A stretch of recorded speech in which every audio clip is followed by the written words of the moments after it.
नमस्कार साथियों, स्वागत आपका बिहार न्यूज में। चलिए बात करते हैं बिहार की बड़ी खबरों के बारे में। लेकिन उससे पहले अगर आपने चैनल को सब्सक्राइब नहीं किया तो सबसे पहले चैनल को सब्सक्राइब करके बेल नोटिफिकेशन ऑन कर दें, वीडियो को लाइक कर दें ताकि आने वाले जरूरी अपडेट्स आपको सबसे पहले मिलते रहें। तो चलिए बढ़ते हैं खबरों की ओर।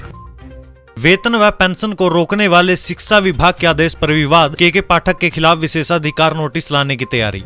बिहार शिक्षा विभाग के अपर मुख्य सचिव के पाठक की ओर से जारी एक आदेश के बाद एक बार फिर से बिहार में सियासी घमासान मच गया। शिक्षा विभाग ने जिलों को निर्देश दिया है कि राज्य सरकार की नीतियों के खिलाफ विभिन्न मीडिया के माध्यम से शिक्षकगण अनग्रेल बयान दे रहे हैं। ये कदाचार की श्रेणी में आता है। कोई शिक्षक संघ बनाते हैं अथवा इसके सदस्य बनते हैं, उन्हें भी चिन्हित करें। ऐसे शिक्षकों पर कठोर से कठोर अनुशासनिक कार्रवाई करें। शिक्षकों के संगठनों ने इसे लोकतांत्रिक अधिकारों का अपमान बताया। मामला तब और बिगड़ गया जब शिक्षा विभाग ने federation of university teachers association of Bihar के कार्यकारी अध्यक्ष कन्हैया बहादुर और एमएलसी संजय कुमार के वेतन और पेंशन को रोकने का आदेश जारी किया है। यूपी और बिहार वालों के लिए एक बड़ी खुशखबरी, इन शहरों के बीच चलेगी वंदे भारत, जानिए डिटेल्स। मीडिया रिपोर्ट्स के अनुसार यूपी की राजधानी लखनऊ से बिहार की राजधानी पटना के बीच ये वंदे भारत ट्रेन चलेगी। ये ट्रेन लखनऊ से सुल्तानपुर और वाराणसी होते हुए पटना तक चलेगी। उत्तर रेलवे लखनऊ मंडल ने इस सेवा के लिए रूट सर्वेक्षण का काम पूरा कर लिया। उत्तर रेलवे के लखनऊ और मुरादाबाद मंडल की ओर से करीब एक माह पहले सर्वे पूरा कर लिया गया था। हालांकि लखनऊ से पटना के बीच चलने वाली ये वंदे भारत ट्रेन कब चलेगी, तारीख के बारे में अभी साफ जानकारी सामने नहीं आ सकी है। रेलवे बोर्ड द्वारा लखनऊ से पटना वंदे भारत एक्सप्रेस के लिए रेक निर्माण का काम रेल कोच फैक्ट्री को आवंटित किया गया है। इसके लिए जल्द ही नोटिफिकेशन भी सामने आ सकता है। भविष्य में बिहार पुलिस में 2.28 लाख जवानों की होगी भर्ती, सोनपुर मेले में डीजी ने दिया भरोसा। सोनपुर मेले में आए बिहार विशेष सशस्त्र पुलिस के महानिदेशक डीजी अमरेंद्र कुमार अंबेडकर ने कहा है कि पुलिस संख्या बल में 1 लाख की वृद्धि की गई है। बिहार में निकट भविष्य में 2,28,000 और पुलिस बल की भर्ती होगी। फिर से बनेगी भाजपा की सरकार, अश्विनी चौबे केंद्रीय मंत्री बोले, महिला, युवा, गरीब, किसान, यही 4 जाति, इन्हीं का करना है विकास। बक्सर के नदाव गांव में पहुंचे बक्सर सांसद सह केंद्रीय राज्य मंत्री ने एक बार फिर इंडिया गठबंधन पर जोरदार हमला बोला है। उन्होंने कहा कि बिहार सरकार की तुष्टिकरण का प्रधानमंत्री पुष्टिकरण की योजनाएं करेंगे, क्योंकि प्रधानमंत्री का यही सपना है कि अंतिम पायदान पर खड़े लोगों तक सरकार की योजनाएं पहुंचे। उन्होंने कहा कि और लोग लोगों को जाति में फंसाना चाहते हैं, लेकिन हमारे लिए देश के 4 स्तंभ महिला, युवा, गरीब, किसान, यही 4 जाति, हमें इन्हीं का विकास करना है। मृतक के परिजन को सरकारी नौकरी मुआवजा देने की मांग, कोसियावा पहुंचे भाजपा नेता, पुलिस की गाड़ी और बाइक की टक्कर में 3 युवक की हुई थी मौत। नालंदा के एकंगसराय प्रखंड के कोसियावा गांव में विभिन्न पार्टियों के नेताओं एवं कार्यकर्ताओं का आना जाना जारी है। मृतक के परिजनों से मिलकर नेता सांत्वना देने में जुटे हुए हैं। बता दें कि पुलिस गाड़ी और मोटरसाइकिल की सीधी टक्कर में 3 युवकों की मौत हो गई थी। गुरुवार को भाजपा के वरिष्ठ नेता महेंद्र सिंह यादव, नालंदा जिला भाजपा के जिलाध्यक्ष रवि शंकर प्रसाद, इस्लामपुर विधानसभा के पूर्व भाजपा प्रत्याशी वीरेंद्र गोप, एकंगसराय मंडल अध्यक्ष राजकिशोर उर्फ टुनटुन, योगेश चंद्रवंशी, कृष्णा चंद्रवंशी आदि नेताओं ने कोसियावा गांव में तीनों मृतक के घर जाकर परिजनों को सांत्वना दी। चाइनीज निमोनिया को लेकर स्वास्थ्य विभाग अलर्ट मोड पर, बिरोल सीएचसी में एक कमरे को किया तैयार, 10 अतिरिक्त ऑक्सीजन सिलेंडर का भी इंतजाम। पड़ोसी देश चीन में निमोनिया के बढ़ते प्रकोप को देखते हुए स्थानीय स्वास्थ्य विभाग भी अलर्ट मोड पर है। हालांकि सीएचसी के लैब में जांच के दौरान चाइनीज निमोनिया का एक भी मरीज अब तक सामने नहीं आया। सीएचसी में निमोनिया को लेकर स्वास्थ्य विभाग ने तैयारियों के बारे में बताया कि निमोनिया रोग के मरीजों के लिए सबसे बड़ी जरूरत पड़ने वाली ऑक्सीजन कंसंट्रेटर 32 पीस है। इसके अलावा आपातकालीन स्थिति में निपटने के लिए 10 अतिरिक्त ऑक्सीजन सिलेंडर सुरक्षित रखे गए हैं। सीएचसी में पीएसए प्लांट संचालन के लिए 4 लैब टेक्नीशियन कार्यरत है। निमोनिया से ग्रसित रोगियों के लिए सीएचसी में कमरे को चिन्हित कर उसमें 2 बेड सुरक्षित रखे गए हैं, ताकि मरीज की पहचान होने पर उसका ससमय उपचार किया जा सके।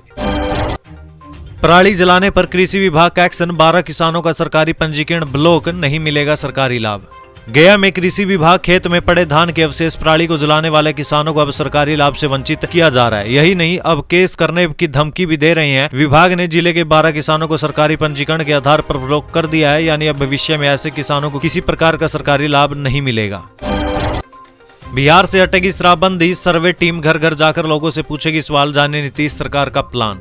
बिहार में एक बार फिर से शराबबंदी कानून को लेकर सर्वे कराया जाएगा। दिसंबर महीने के मध्य में इसकी शुरुआत होगी। राज्य में शराबबंदी को लेकर लगातार उठाए जा रहे सवालों के बाद मुख्यमंत्री नीतीश कुमार ने नशा मुक्ति दिवस पर अधिकारियों को एक बार फिर से शराबबंदी का सर्वे करने का निर्देश दिया था, जिसके बाद मद्य निषेध विभाग इसकी तैयारी में जुट गया है और अपनी तैयारियों को अंतिम रूप देने जा रहा है। जाति गणना की तर्ज पर एक एक घर जाकर सभी चीजों की जानकारी ली जाएगी। सरकार की समझ है कि सर्वे से पता चल जाएगा कि कौन कौन लोग शराबबंदी के पक्ष में है और कौन कौन इसके खिलाफ है। इससे पता चलेगा कि कितने लोग इसके पक्ष में। ये माना जा रहा है कि 15 दिसंबर के बाद पूरे राज्य में सर्वेक्षण का काम शुरू हो जाएगा।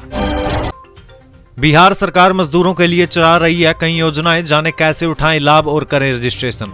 देखिए, आपको बता दें कि बिहार सरकार की ओर से श्रमिकों को कई लाभ भी दिए जा रहे हैं। बिहार सरकार द्वारा श्रमिकों के लिए कई योजनाएं जैसे बिहार शताब्दी असंगठित कामगार मिस्त्री समाज सुरक्षा योजना, राज्य प्रवासी श्रमिक दुर्घटना योजना, बंधुआ मजदूर पुनर्वास योजना, बाल सुधार योजना आदि चलाई जा रही है, जिसका उन्हें भी लाभ मिल रहा है। राज्य सरकार की इन योजनाओं का लाभ लेने के लिए श्रमिकों को सबसे पहले श्रम विभाग में रजिस्ट्रेशन करवाना होगा। रजिस्ट्रेशन के बाद श्रमिकों को श्रम कार्ड मिलता है। श्रम विभाग में मेंशन राजमिस्त्री, बढ़ई, पेंटर, लोहार और लेबर पेंटर, रोलर चालक, इलेक्ट्रीशियन या किसी अन्य प्रकार की मजदूरी करने वाले लोग श्रमिक कार्ड, लेबर कार्ड के लिए रजिस्ट्रेशन करवा सकते हैं। आवेदन करने वाले मजदूर के पास आधार कार्ड होना जरूरी है। उसी के साथ ही मजदूर के पास राशन कार्ड, बैंक पासबुक, श्रमिक के पास एक रंगीन पासपोर्ट साइज फोटो व कोई एक और पहचान पत्र। यदि कोई मजदूर कहीं काम करता है तो उसे वहां से प्रमाण पत्र जारी करना होगा। 90 दिन कार्य करने का प्रमाण पत्र चाहिए। इसका आवेदन करने के लिए आपको blrd.skillmissionbihar.org पर जाना होगा। यहाँ आप जाकर आवेदन कर सकते हैं। बिहार राज्य में 11,000 से ज्यादा लोगों ने पीएम किसान योजना में किया फर्जीवाड़ा, भेजा गया नोटिस। बिहार के मुजफ्फरपुर में पीएम किसान सम्मान निधि योजना में एक बड़ा फर्जीवाड़ा सामने आया है। करीब 18 करोड़ की राशि का पीएम किसान सम्मान निधि में फर्जीवाड़ा हुआ है। 11,600 के अपात्र लोगों ने गलत तरीके से इस योजना का लाभ उठा लिया। इन लोगों पर अब प्रशासन ने कार्रवाई की शुरुआत कर दी है। नीतीश सरकार के एक्शन से हड़कंप, भूल से भी रखे ये सामान तो जब्त होगी संपत्ति, जाना पड़ेगा जेल। बिहार की नीतीश सरकार शराबबंदी को लेकर एक बार फिर से फॉर्म में दिख रही है। एक और जहां पियक्कड़ के साथ कारोबारी को पकड़ने के लिए अभियान तेज कर रखा है, तो दूसरी ओर लोगों को शराब के सेवन और इसके कारोबार को लेकर निर्धारित दंड से अवगत कराकर इससे तौबा करने की हिदायत दी जा रही है। फिर भी हर जिले में शराब की बिक्री जोरों पर है। इस मामले में अगर सरकार और प्रशासन डाल डाला है तो कारोबारी पात पात पर, यानी सरकार की हर तरकीब का काट सूबे के शराब तस्कर निकाल रहे हैं और ये अवैध धंधा करने से बाज नहीं आ रहे। हालांकि अब सरकार ने कड़ा रुख अपना लिया और ठोस कार्रवाई का निर्णय लिया है। शराबबंदी को लेकर अब राज्य सरकार ने एक तरीके से कड़े तेवर अपना लिए हैं। आक्रामक तेवर का अंदाज इसी बात से लगाया जा सकता है कि विवाह भवन के साथ ही होटल और ढाबे में अगर शराब पकड़ा गया तो उक्त संपत्ति को भी सरकार जब्त कर लेगी और उसके मालिक या संचालक सीधे जेल भेजे जाएंगे। पीएम आवास योजना की किस्त लेकर चले गए बाहर, अब तक नहीं बने घर, आंकड़ा देख बिहार सरकार चिंतित। बिहार के सीतामढ़ी जिले में हजारों गरीब और आर्थिक रूप से कमजोर लोगों को राज्य सरकार पीएम आवास योजना का लाभ दे चुकी है। हालांकि सीतामढ़ी जिले में इस योजना का बुरा हाल है। ऐसा खुद लोगों ने ही किया है। दरअसल पीएम आवास योजना की किस्त लेकर लाभुक भूल गए कि उन्हें सरकारी राशि मिली हुई है और उससे मकान बनाना है। बहुत सारे लाभुक अब तक उस बात को भूले हुए हैं। ऐसे में आवास लंबित आवासों का आंकड़ा राज्य सरकार को चिंतित कर रहा है। वैसे सरकार चिंता में भी है, तभी तो ग्रामीण विकास विभाग ने डीडीसी को पत्र भेजकर लंबित आवासों को पूर्ण कराने की दिशा में ठोस और सकारात्मक पहल करने को कहा है। भाजपा फर्जी हिंदुत्व के नाम पर जनता को गुमराह कर रही है। छुट्टियों को लेकर जदयू का भाजपा पर बड़ा हमला। जनता दल यूनाइटेड के मुख्य प्रवक्ता एवं विधान पार्षद नीरज कुमार ने आरोप लगाया कि भाजपा फर्जी हिंदुत्व के नाम पर जनता को गुमराह कर रही है। उन्होंने केंद्रीय शिक्षण संस्थान में भगवाकरण करने का भी आरोप लगाया। उन्होंने कहा कि देश भर में केंद्रीय विद्यालय केंद्र सरकार द्वारा चलाए जाते हैं, लेकिन इन स्कूलों में कितनी छुट्टियों की कटौती होती है ये भी तो बताए केंद्र सरकार। उन्होंने आरोप लगाया कि भाजपा फर्जी हिंदुत्व के नाम पर जनता को गुमराह कर रही है। उन्होंने कहा कि मौजूदा समय में केंद्र में हिंदूवादी भाजपा की सरकार है, लेकिन हैरानी का विषय है कि केंद्रीय विद्यालयों में महाशिवरात्रि, रक्षाबंधन, गोवर्धन पूजा, भाई दूज, रामनवमी, अनंत पूजा और जितिया पर्व की भी एक भी छुट्टी नहीं है। इससे साफ पता चलता है कि भाजपा हिंदुत्व के प्रति कितनी संवेदनशील है। नीरज ने कहा कि उत्तर प्रदेश की योगी सरकार हिंदुत्व का दंभ भरती है। पहले अपने गिरेबान में झांककर केंद्र सरकार को देखना चाहिए, फिर दूसरों पर सवाल उठाने चाहिए। सरकार को वापस लेना होगा फैसला, नहीं तो करेंगे आंदोलन। छुट्टियों में कटौती पर फिर हमलावर हुए सम्राट चौधरी। भाजपा जो जनता से वादा करती है उसे पूरा करती है। भाजपा की सरकार बनाइए, अपराध मुक्त बिहार होगा। संगठन के बिना कोई सफलता नहीं मिल सकती। ये बातें नासरीगंज के मिथिला कॉलोनी में आयोजित 2 दिवसीय विस्तारक प्रशिक्षण वर्ग का उद्घाटन करते हुए प्रदेश अध्यक्ष सम्राट चौधरी ने कही। उन्होंने कहा कि पार्टी कार्यकर्ता क्षेत्र में जाए तो लोगों को बताए कि भाजपा ने अपने शासन में कितने कार्य किए हैं। कांग्रेस ने शुरू से ही दोहरी नीति अपनाई है। हमने वादा किया कि देश में 2 निशान, 2 विधान, 2 प्रधान नहीं चलेगा। भाजपा में सभी कार्य संगठन की सहमति से होते हैं। वहीं सम्राट चौधरी ने कहा कि सीएम तुष्टिकरण की राजनीति कर रहे हैं। सरकार को घोषित छुट्टी के निर्णय को वापस लेना होगा, अन्यथा आंदोलन होगा।